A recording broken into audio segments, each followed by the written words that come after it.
স্বাগতম সবাইকে আমাদের চ্যানেলের আরও একটা নতুন ভিডিওতে। তো এই মুহূর্তে আপনারা দেখতে পাচ্ছেন আমরা আছি গভীর বঙ্গোপসাগরের ভিতরে এবং আমরা সমুদ্র থেকে কূলের দিকে যাচ্ছি।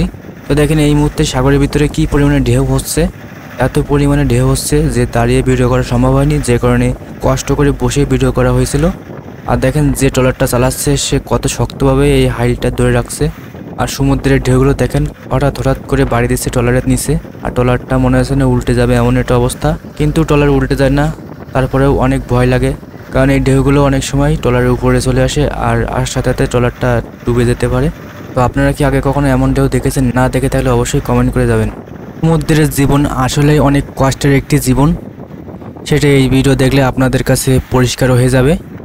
এখানে যারা জীবিকা নির্বাহ করে তাদের জীবন যে কোনো মুহূর্তে হুমকির মুখে পড়তে পারে, কারণ সমুদ্রের ভিতরে যখন ঝড় সৃষ্টি হয় তখন সমুদ্রের ভিতরে আশ্রয় নেওয়ার মতো তেমন কোনো জায়গা থাকে না। এখানে দেখেন জাল ধরে যে মাছগুলো পাওয়া গেছিলো সেই মাছগুলো এখন আরেকটি ট্রলারে করে কুলে নিয়ে যাবে, কারণ এগুলো এখন কাঁচা অবস্থায় আছে। খুব দ্রুতই এগুলো শুকানোর ব্যবস্থা করতে হবে, কারণ এগুলো না শুকালে মাছগুলো খুব দ্রুত নষ্ট হয়ে যাবে। আর এগুলো দিয়েই মূলত শুটকি তৈরি হয়। তো দেখতে পাচ্ছেন ছোট একটি ট্রলার আছে যে ট্রলারে করে এখন এই মাছগুলো কুলে নিয়ে যাবে। আর দেখেন ট্রলারের সোলার ব্যবস্থাও আছে, আর অনেক রকম ব্যবস্থা আছে। এই পাম্প সাইডটা দেখেন অনেক বড় একটি ট্রলার, মানে মোটামুটি ডান সাইডের থেকে বড় ট্রলার। তো বড় ট্রলারে জাল ধরা হয় এবং সেই ট্রলার থেকে দেখেন এখন মাছগুলো নিয়ে ছোটো ট্রলার দিচ্ছে। তো এরপরে ছোটো ট্রলারটি চালিয়ে কুলিয়ে নিয়ে যাবে মাছগুলো। তো দেখেন অনেক মাছই পড়ছে, মোটামুটি কয়েক লাখ টাকার মাছ হবে এগুলা। ওই যে বড় ট্রলার থেকে যে মাছগুলো ছোটো ট্রলারে নিয়েছিল ওই ট্রলারটাই এখন কুলের দিকে রওনা হয়েছে। তো দেখেন এক ট্রলার মাছ আছে এখানে।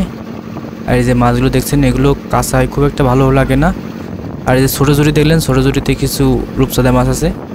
তো এই ট্রলারটা মোটামুটি অনেক বড় ট্রলার, আপনাদের ধারণা যতটা আছে তার থেকে বড় ট্রলার।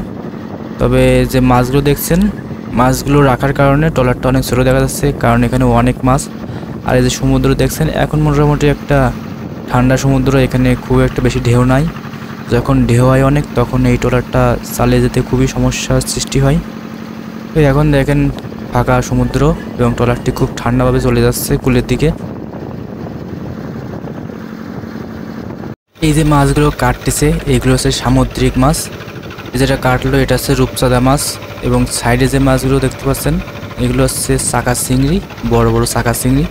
এগুলো সাধারণত আমাদের এলাকায় পাওয়া যায় না, সমুদ্রেই পাওয়া যায় বঙ্গোপসাগরে। আর এই দেখেন ট্রলারে ভরপুর মাছ রাখা আছে, এই মাছগুলো নিয়ে এখন কুলের দিকে যাচ্ছে।